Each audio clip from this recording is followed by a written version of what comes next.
ભારતનો આ પ્રાચીનતમ ભાગ છે. આ પ્રદેશ ઊંધા ત્રિકોણાકારે વિસ્તરેલો જોવા મળે છે. તેની સરેરાશ ઊંચાઈ 600 થી 900 મીટર છે.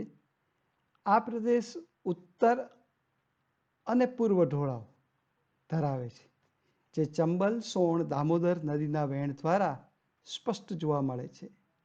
દક્ષિણ ભારતનો દક્ષિણ પૂર્વ તરફનો જે ઢાળ છે, આ પ્રદેશ મોટાભાગે દક્ષિણ તરફ આવેલો જોવા મળે છે.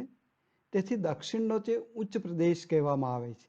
આ ઉચ્ચ પ્રદેશની 3 બાજુ સમુદ્ર હોવાથી તેને દ્વિકલ્પીય ઉચ્ચ પ્રદેશ તરીકે જોવામાં આવે છે. દ્વિકલ્પીય ઉચ્ચ પ્રદેશના પાછા મુખ્ય 2 ભાગ પડે છે. એક માળવાનો ઉચ્ચ પ્રદેશ, બીજો દખણનો ઉચ્ચ પ્રદેશ. બેમાં પહેલું આપણે જોઈએ માળવાનો ઉચ્ચ પ્રદેશ વિશે. માળવાના ઉચ્ચ પ્રદેશ ઉત્તર અને પશ્ચિમ ભાગ અરવલ્લીની ગિરિમાળાઓ આવેલી છે. અરવલ્લીની વિશ્વની પ્રાચીનતમ ગિરિમાળામાં ગણના થાય છે. તેમાંની એક છે જે ગેડ પર્વત સંરચના ધરાવે છે. ગુજરાતમાં આવેલું માઉન્ટ આબુ તમે જોયું છે ને મિત્રો? એ માઉન્ટ આબુ એ અરવલ્લીની ગિરિમાળા છે. આ અરવલ્લી સુંદર રમણીય છે. ગુરુ શિખર તેનું સૌથી ઊંચું શિખર છે. તેની ઊંચાઈ 1722 મીટર છે. આ પ્રદેશ દક્ષિણે વિંધ્યાચળમાંથી નીકળતી નદીઓ જેવી કે ચંબલ, બેતવા ઉત્તર તરફ વહી અને યમુના નદીને મળે છે. તે સોણ નદી ઉત્તર તરફ વહી ગંગાને મળી રહી છે. આ નદીઓની વહેણ દિશાઓ પરથી જાણી શકાય છે કે ઉચ્ચ પ્રદેશનો ઢાળ ઉત્તર તરફ છે. મધ્યવર્તી ઉચ્ચ ભૂમિના આ ઉત્તર પૂર્વ ભાગને બુંદેલખંડ તરીકે ઓળખવામાં આવે છે. આ સિવાય તેમાં લુણી અને બનાસ નદીઓ ઉત્તર પશ્ચિમ ભાગમાં આવેલી અરવલ્લીની ગિરિમાળામાંથી નીકળે છે. આ નદી કચ્છના રણની અંદર લુપ્ત થઈ જાય છે, જ્યારે સાબરમતી અને મહી નદી ખંભાતના ખાતને મળે છે. આ નદીઓના વહેણ પર ખ્યાલ આવે છે કે પશ્ચિમ તરફ માળવાના ઉચ્ચ પ્રદેશના ઢાળ દક્ષિણ પશ્ચિમ તરફનો જોવા મળે છે. રાજમહેલની ટેકરીઓ તથા શિલોંગના ઉચ્ચ પ્રદેશો, છોટા નાગપુરનો ઉચ્ચ પ્રદેશ પણ તેનો એક જ ભાગ છે. છોટા નાગપુર ઉચ્ચ પ્રદેશને અંતર્ગત રાંચીના ઉચ્ચ પ્રદેશનો પણ સમાવેશ તેમાં થાય છે. ત્યાર પછી આવે છે દખણનો ઉચ્ચ પ્રદેશ. ઉચ્ચ પ્રદેશની દક્ષિણે આવેલ સાપુતારા, મહાદેવ તથા મૈકલની ટેકરીઓની દક્ષિણે દખણનો ઉચ્ચ પ્રદેશ આવેલો છે. ઉચ્ચ પ્રદેશની ઉત્તર પશ્ચિમના ભાગો મુખ્યત્વે લાવાના નિક્ષેપથી બનેલા છે. પશ્ચિમ તરફ તેની સીમા પશ્ચિમ ઘાટથી નિર્ધારિત છે, જે અરબ સાગરના કિનારે ઉત્તર દક્ષિણ દિશામાં વ્યાપ્ત છે. તેના અનેક સ્થાનિક નામો છે, જેમ મહારાષ્ટ્ર અને કર્ણાટકમાં તેને સહ્યાદ્રી કહે છે. તમિલનાડુમાં તેને નીલગિરીના નામથી ઓળખે છે. તો કેરળ અને તમિલનાડુમાં સીમા પર તેને અન્નામલાઈ અને કાર્ડેમમની ટેકરીઓના નામથી ઓળખવામાં આવે છે. પશ્ચિમ ઘાટનો દક્ષિણ ભાગ પ્રમાણમાં વધારે ઊંચો જોવા મળે છે. સામાન્ય રીતે દખણના ઉચ્ચ પ્રદેશની ઊંચાઈ 900 મીટરથી લઈ 1100 મીટરની છે.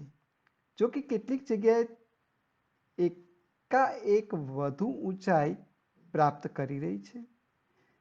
ઘણી ઓછી ઊંચાઈ ધરાવતી તૂટક ટેકરીઓ છે, જેમની ઊંચાઈ ક્યાંક 900 મીટરથી વધારે છે. તે તૂટક શૃંખલાના સ્વરૂપે આ ઉચ્ચ પ્રદેશની પૂર્વ સીમા બનાવે છે. તેને પૂર્વ ઘાટ પણ કહે છે. આ વિસ્તાર સામાન્ય ઢોળાવ પૂર્વ તથા દક્ષિણ પૂર્વની તરફનો જોવા મળે છે. તે નદીના પ્રવાહ દિશાથી જાણી શકાય. પશ્ચિમ તરફ વહેતી નર્મદા તથા તાપીને બાદ કરતા દખણના ઉચ્ચ પ્રદેશની મોટા ભાગની નદીઓ પૂર્વ તરફ વહી અને બંગાળની ખાડીને મળે છે.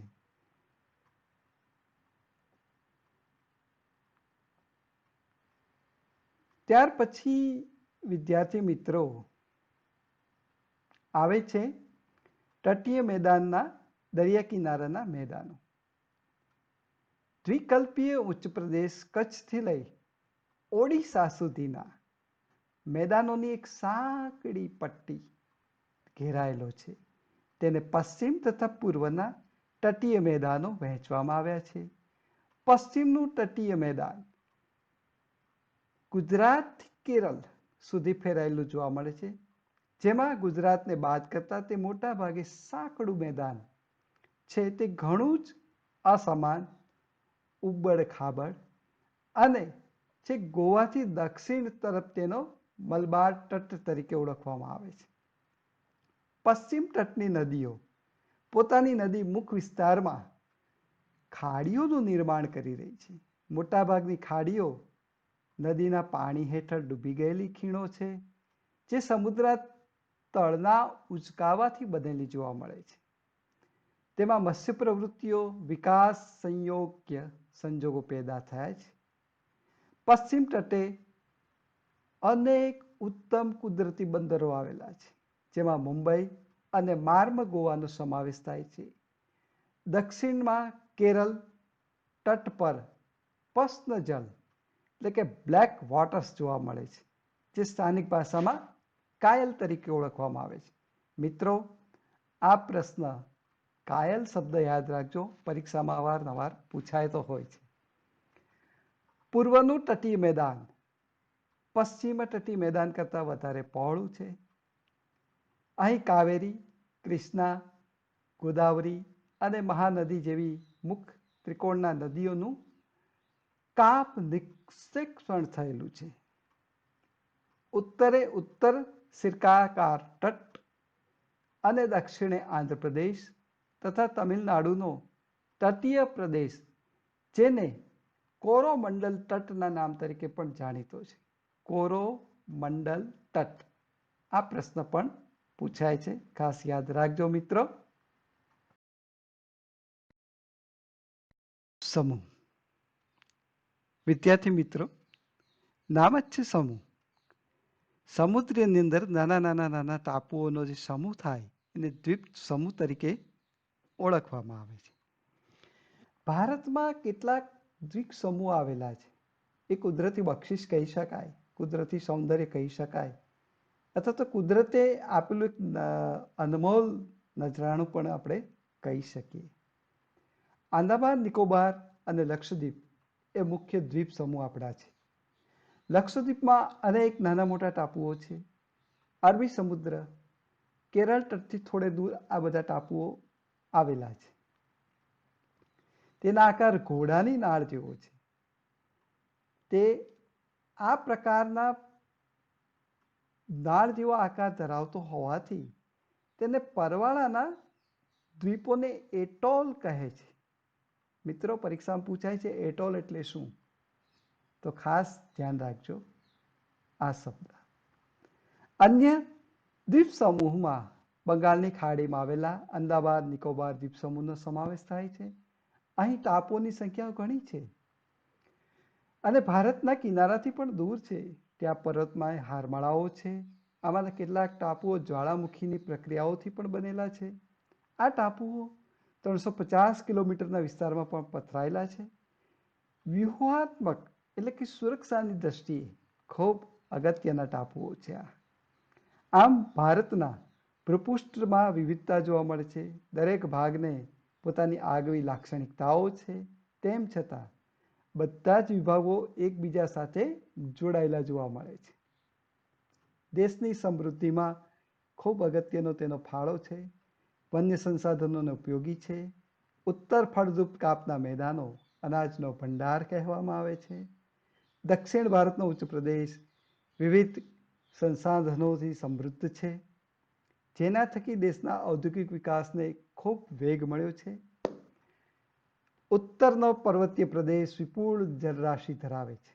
નદીઓના ઉદ્ગમ સ્થાન તરીકે વન સંસાધનની વૈવિધ્યતા તે ખૂબ જાણીતો છે. એટલે કે આમ ભારતના ઉત્તરથી પૂર્વ, ઉત્તરથી દક્ષિણ, પૂર્વથી પશ્ચિમ જે કંઈ પ્રદેશો છે એ કુદરતની સંપદા એટલી બધી આપી છે વિદ્યાર્થી મિત્રો કે વિશ્વના કોઈ પણ દેશને એની ઈર્ષા થાય એટલી બધી સંપદા આપણને ઈશ્વરે આપી છે. ત્યાર પછીનો પોઈન્ટ આવે છે ખડકો. એક કે તેથી વધારે ખનિજોના બનેલા સંગઠિત પદાર્થને ખડક તરીકે ઓળખવામાં આવે છે. વ્યાખ્યામાં પૂછી શકાય કે ભાઈ ખડકની વ્યાખ્યા આપો અથવા તો ખડક એટલે શું સમજાવો. એક માર્કના પ્રશ્નમાં આવે. ખડકો નક્કર હોઈ શકે છે અને મૃદુ પણ હોઈ શકે. છિદ્રાળુ અને અછિદ્રાળુ, વજનમાં ભારે હલકા પણ હોઈ શકે. વિવિધ પ્રક્રિયાઓને કારણે જુદા જુદા ખડકોનું નિર્માણ થાય છે. નિર્માણની પ્રક્રિયા આધારે ખડકોના મુખ્યત્વે 3 વિભાગ પાડવામાં આવ્યા છે. મિત્રો અહીંયા તમે જુઓ ખડકોના મુખ્ય 3 વિભાગ. 1 આગ્નેય ખડક, 2 પ્રસ્તર ખડક, 3 રૂપાંતરિત ખડક. હવે આ બધાના પેટા ડિવિઝન પણ છે. એમાં જુઓ આગ્નેય ખડકમાં આંતરિક અને બાહ્ય. એમાં આંતરિકમાં જો પાછા 2 પડે છે, અંતસ્થ અને મધ્યસ્થ. એવી રીતે બાહ્યમાં જ્વાળામુખી. ત્યાર પછી પ્રસ્થમાં ખડક નિર્મિત એના 3 વિભાગ, રેતીના, માટીના અને કોલોમેટરના. પછી આવે છે બીજો વિભાગ રાસાયણિક પદાર્થ દ્વારા નિર્મિત ખડક. ત્યાર પછી સેન્દ્રિય પદાર્થ દ્વારા નિર્મિત ખડક. એના પાછા 2 પ્રકાર, ચૂનાના ખડક અને કાર્બનયુક્ત ખડક.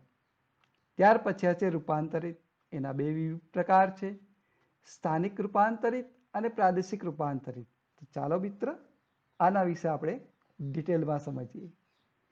આગ્નેય ખડકો, આ ખડકો જે છે એની રચના પૃથ્વીના પેટાળમાં રહેલી પ્રચંડ ગરમીને કારણે થયેલી જોવા મળે છે. ભૂગર્ભમાં ગરમીના આ પ્રચંડ પ્રમાણને લીધે પૃથ્વીનું પેટાળ હંમેશા ધગધગતું રહેલું છે. આથી અહીં આવેલા પદાર્થો અર્ધપ્રવાહિત પરિસ્થિતિમાં જોવા મળે છે. તે પદાર્થોને મેઘમાં પણ કહેવામાં આવે છે. પ્રશ્ન પૂછાય મિત્રો, મેઘમાં કોને કહેવાય? તો યાદ રાખજો ખાસ. સમયાંતરે તે મેઘમાં ઠંડા પડે છે ત્યારે તેના ઉપર ખડકની રચના થાય છે. આ ખડકો ગરમીથી અસરથી બને છે, તેથી તેને આગ્નેય કે અગ્નિકૃત ખડકો પણ કહેવામાં આવે છે. પૃથ્વીની ભૂસ્તરીય નિર્માણમાં આ ખડકો સર્વપ્રથમ નિર્માણ પામ્યા, તેથી તેને પ્રાથમિક અથવા આદ્ય ખડકો તરીકે પણ ઓળખવામાં આવે છે. પ્રશ્ન પૂછાય કે પૃથ્વીના આદ્ય ખડકો કયા છે અથવા તો આદ્ય ખડકો કોને કહેવામાં આવે છે? હવે આ કઈ જગ્યાએ મળે છે? તો કે ભાઈ રાજસ્થાન, મધ્યપ્રદેશ, દક્ષિણના દ્વીપકલ્પમાં આ ખડકો રચાયેલા જોવા મળે છે. સૌથી વધુ તે નક્કર છે. ગ્રેનાઇટ કે અંતસ્થ પ્રકારના ખડકો જાણીતા દૃષ્ટાંત છે. બેસાલ્ટ આ પ્રકારના ખડકો પણ છે. ત્યાર પછી પ્રસ્થ ખડકો. પાણી તથા અન્ય બળના સંયુક્ત અસરથી આગ્નેય ખડકો તૂટે છે ત્યારે તૂટેલા ખડકોનો પદાર્થોનું જળમાં નિક્ષેપણ થાય છે અને તે સ્તર રચના થાય છે. આમ ખડક પદાર્થો અથવા ખડક બોજનું વિવિધ સ્તરોમાં નિક્ષેપણ થાય છે.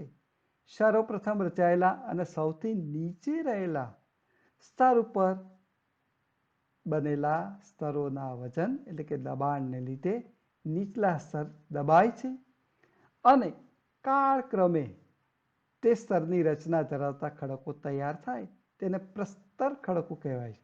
જેના ઉત્તમ ઉદાહરણો ચિરોડી, જીપ્સમ જેને કહેવાય છે, ચૂનાના ખડક, કોલસો પણ પ્રસ્તર ખડકોનો છે. બિહાર, ઝારખંડ વગેરે રાજ્યોમાં કોલસો અને ચિરોડી વિપુલ પ્રમાણમાં મળે છે. ત્યાર પછી રૂપાંતરિત ખડકો. કેટલીક વિશિષ્ટ પરિસ્થિતિના મૂળ ખડકોનું સ્વરૂપ, એનું બંધારણ ગુણધર્મો રૂપાંતરિત થાય છે. હકીકતમાં ઊંચું તાપમાન, ખડકોનું સ્તરનું વધુ દબાણ, બે મુખ્ય પરિબળો સંયુક્ત અસર આગ્નેય અને પ્રસ્તર ખડકોનું તદ્દન નવું સ્વરૂપ ધારણ કરે છે. આ રીતે નવા રચાતા ખડકોને રૂપાંતરિત ખડકો કહેવાય છે. રાજસ્થાનમાંથી મળી આવેલા આહરસ પાણ માર્બલ તમે જોતા હશો ખૂબ ઠંડો.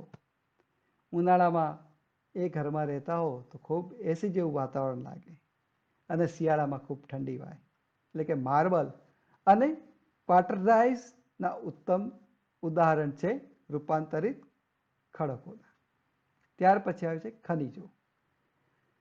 કુદરતી કાર્બનિક કે અકાર્બનિક ક્રિયાથી તૈયાર થતા અમુક ચોક્કસ રાસાયણિક બંધારણ ધરાવતા પદાર્થોને ખનિજ કહે છે. વ્યાખ્યા પૂછાય, 1 માર્કનો પ્રશ્ન પણ પૂછાય મિત્રો, ખાસ ધ્યાન રાખજો. ખનિજ કોને કહેવાય અથવા તો ખનિજ કઈ રીતે બને. પૃથ્વીને ખનિજો જો પૃથ્વીની સપાટી કે પેટાળમાં ઘન, પ્રવાહી અને વાયુ સ્વરૂપે મળી આવે છે. 3 સ્વરૂપ ખનિજોના: ઘન, પ્રવાહી અને વાયુ. ખનિજો પૃથ્વીની સપાટીથી ભૂસ્તરીય રચના પર પણ આધાર રાખે છે. લોખંડ, તાંબુ, જસત, સોનું, ચાંદી વગેરે. ખનિજો આગ્નેય ખડકોમાંથી મળે છે, જ્યારે કોલસો, ખનિજ તેલ, કુદરતી વાયુ વગેરે પ્રસ્તર ખડકોમાંથી પ્રાપ્ત થાય છે, જ્યારે સ્લેટ, આહરસપાણ, હીરા વગેરે રૂપાંતરિત ખડકોમાંથી બને છે. એટલે કે આમ ખડકોમાંથી વિવિધ પ્રકારની આપણને જુદી જુદી ખનિજો પણ મળી આવેલી જોવા મળે છે.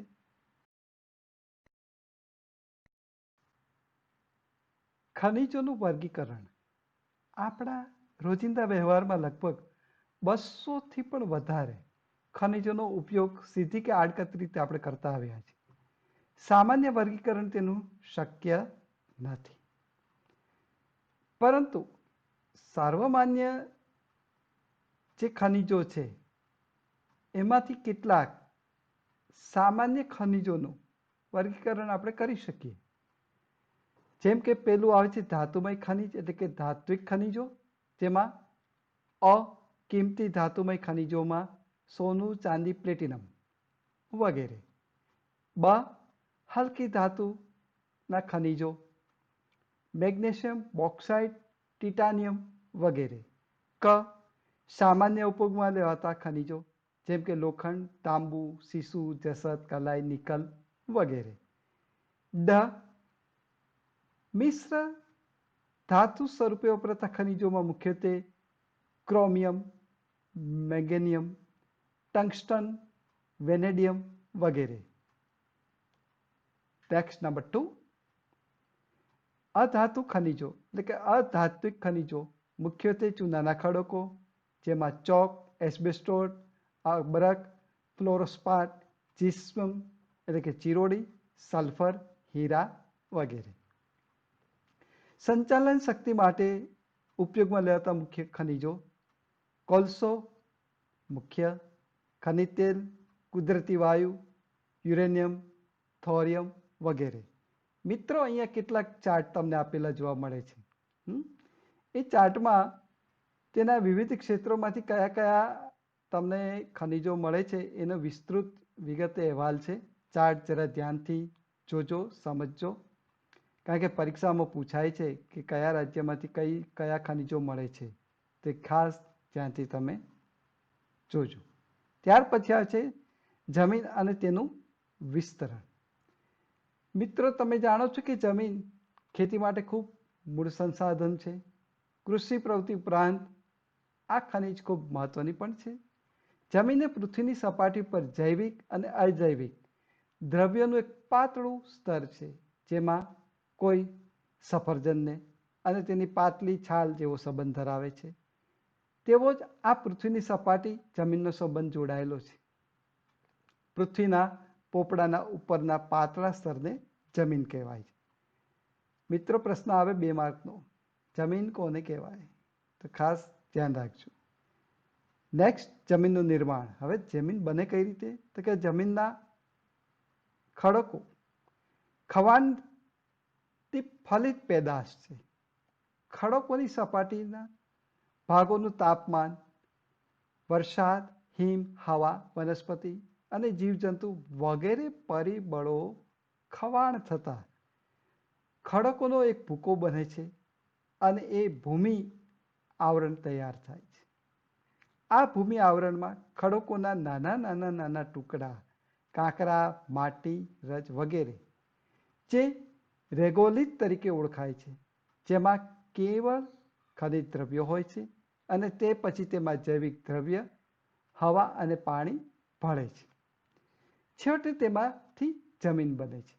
જમીન નિર્માણની આ પ્રક્રિયા ઘણા લાંબા સમય સુધી ચાલતી હોય છે. જમીનના મુખ્ય પ્રકારો, ખાસ કરીને ભારતમાં પહેલું આવશે કાપની જમીન, કાળી જમીન અથવા તો રેગુર જમીન, રાતી જમીન, પડખાઉ જમીન કે લેટેરાઇટ જમીન, પર્વતીય જમીન અને રણ પ્રકારની જમીન. એટલે કે આમ કુલ 6 પ્રકાર ભારતની જમીનના વિભાગો પાડવામાં આવ્યા છે.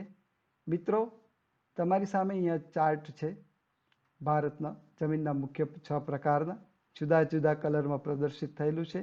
ધ્યાનથી જોજો અને પરીક્ષામાં આ જમીનના પ્રકારોમાંથી કોઈ પણ એક પ્રકાર પૂછાય તેની સંભાવના છે. હવે જમીનોના જે 6 પ્રકાર જોયા એની આપણે ડિટેલમાં ચર્ચા કરીએ. પેલો આવશે કાપની જમીન. મુખ્ય 2 પ્રકાર, ખદર અને બાંગર. પરીક્ષામાં પૂછાય છે કાપની જમીનના પ્રકારો જણાવો, તો 2 પ્રકાર તમારે લખવાના, ખદર અને બાંગર. નદીઓના નિક્ષેપણથી તૈયાર થતી આ નવા કાપની જમીનને ખદર તરીકે ઓળખાય છે.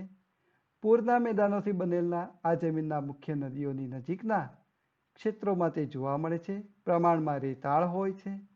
જ્યારે નદી ખીણોના ઉપરવાસમાંથી આવેલા એકંદરે જૂનો કાપ ધરાવતી જમીનને બાંગર તરીકે ઓળખાય છે. તે ચીકણી, ઘેરા રંગની હોય છે. કાપની જમીન દેશના ઘણા મોટા વિસ્તારમાં જોવા મળે છે. આ જમીનમાં ખૂબ ફળદ્રુપતા હોય છે. તેના જુદા જુદા ભિન્ન અંગો પણ સ્થળો જોવા મળે છે. સામાન્ય રીતે જમીન ઘણી જ ઉપજાઉ હોય છે. ખાસ કરીને પંજાબ, ઉત્તર પ્રદેશ, બિહાર, પશ્ચિમ બંગાળ વગેરે રાજ્યોમાં આ જમીન જોવા મળે છે. ત્યાર પછી બીજી આવે છે કાળી જમીન. આ જમીન મુખ્યત્વે મહારાષ્ટ્ર, પશ્ચિમ મધ્યપ્રદેશ, ગુજરાત, કર્ણાટક, આંધ્રપ્રદેશ, તેલંગાણા અને તમિલનાડુમાં જોવા મળે છે. કાળી જમીન દ્વિકલ્પી ઉચ્ચ પ્રદેશની ભેટ કહેવામાં આવે છે. આ જમીન ચીકણી, કસવાળી, તે લાંબા સમય સુધી ભેજ ગ્રહણ કરી રાખવાની શક્તિ ધરાવજો. ખાસ એની વિશિષ્ટતા છે કાળી જમીનની. આ જમીન રૂપાંતરિત ખડકો દ્વારા તૈયાર થાય છે. તેમાં કપાસ પાક માટે ખૂબ અનુકૂળ છે. કપાસની કાળી જમીન તરીકે પણ એ જાણીતી છે. આ જમીનને રેગુરના નામથી પણ ઓળખવામાં આવે છે. નંબર 3, રાતી જમીન. આગ્નેય અને રૂપાંતરિત ખડકો ધરાવતા ક્ષેત્રોમાં રાતી જમીન છે, જેમાં લોહ તત્વ અને સેન્દ્રિય તત્વો બંને છે. આ જમીનનો રંગ રાતો છે. આ જમીન પ્રમાણમાં છિદ્રાળુ છે અને ઉપજાઉ હોય છે. તે મુખ્યત્વે ગોવા, તમિલનાડુ, કર્ણાટક, આંધ્રપ્રદેશ, ઓડિશા, ઝારખંડના કેટલાક ભાગોમાં આ રાતી જમીન જોવામાં આવે છે. પડખાઉ જમીન કે લેટરાઇટ જમીન, આ વધુ વરસાદને કારણે તીવ્ર ધોવાણના પરિણામ સ્વરૂપ પડખાઉ જમીન તૈયાર થાય છે. વરસાદને કારણે જમીનના ઉપરના સ્તરમાં પોષક તત્વો ધોવાઈ નીચેના સ્તરમાં ઉતરે છે. જૈવિક દ્રવ્યનું પ્રમાણ ઓછું હોવાથી આ જમીન પ્રમાણમાં ઓછી ફળદ્રુપ છે. અહીં લાલ રેતીના પથ્થરોમાં લોહ અને એલ્યુમિનિયમના તત્વો જોવા મળે છે. આ પથ્થરોના ધોવાણથી અહીંની જમીન રાતા રંગની હોય છે. આ જમીન દખ્ખણના પહાડી પ્રદેશો, કર્ણાટક, કેરળ, ઓડિશા અને પૂર્વ તત્ના કેટલાક ભાગોમાં જોવા મળે છે. નંબર 5, પર્વતીય જમીન. જંગલોને કારણે જૈવિક દ્રવ્યનું પ્રમાણ વધારે હોય છે. જોકે અલગ અલગ સ્થળો પર તે ભિન્નતા અલગ અલગ હોય, સ્વાભાવિક છે. શિવાલિક પર્વત શ્રેણીઓ આ જમીન પર ઓછી કસવાળી અને અપરિપક્વ જણાવે છે. આ જમીન રેતાળુ, છિદ્રાળુ અને જૈવિક દ્રવ્યોના અભાવવાળી છે. આવી જમીન દેશના પર્વતીય વિસ્તારોમાં જોવા મળે છે. ખાસ કરી મેઘાલય, અરુણાચલ પ્રદેશ, પૂર્વની પર્વતીય શ્રેણીઓ, ઉત્તરાખંડ, હિમાચલ પ્રદેશ તથા જમ્મુ કાશ્મીર રાજ્યમાં આવી જમીન મુખ્યત્વે જોવા મળે છે. રણ પ્રકારની જમીન. 6 નંબર.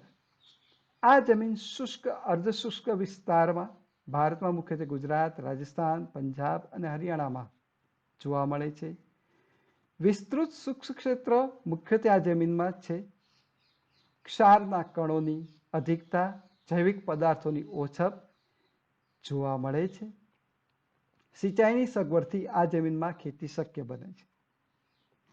આમ આબોહવા, ભૂપૃષ્ઠ વૈવિધ્યતાના કારણે દેશની જમીનમાં ઘણી વિવિધતા જોવા મળે છે. વિદ્યાર્થી મિત્રો, આ પાઠ આપણે ખૂબ સારી રીતે સમજ્યા અને આમાંથી ઘણા બધા ઉપયોગી પ્રશ્નો પરીક્ષામાં પૂછાય એમ છે. તો ખાસ એનું રિવિઝન કરજો અને અહીંયા જે સ્વાધ્યાયના પ્રશ્નો આપ્યા છે તેની અંદર ખાસ કરીને સ્વાધ્યાય 1માં પહેલો પ્રશ્ન જે છે ટૂંકા પ્રશ્ન એ બધા જ કરવાના છે. સંકલ્પનાઓ પણ બધી લખવાની છે. ત્યાર પછી મુદ્દાસર પ્રશ્નોનો જવાબ આપો, નંબર 3, જેમાં જવાબ એમાં ખાસ કરી પ્રશ્ન પહેલો અને ત્રીજો, ત્યાર પછી પ્રશ્ન ચોથો આખો આપણે લખવાનો જ રહેશે. આમ ત્યારબાદ જોડકા આવે છે એ પણ આપણે જોડવાના રહેશે. નીચેનું વિધાન સાચું છે કે ખોટું તે પણ જણાવવાનું રહેશે બધા જ. એટલે કે આમ બહુ નાના નાના શોર્ટ પ્રશ્નો હોવાથી મોટાભાગના પ્રશ્નો આપણે કરીશું અને ધ્યાનપૂર્વક તેના જવાબો લખીશું. ફરી એક વખત વિદ્યાર્થી મિત્રો, આ પાઠનું સારી રીતે પુનરાવર્તન કરજો. ન સમજાય તો મારો ફોન નંબર આપની પાસે છે જ. આપ મને ફોન દ્વારા પણ પ્રશ્નોત્તરી કરી શકો છો. Thank you very much. ખૂબ ખૂબ આભાર.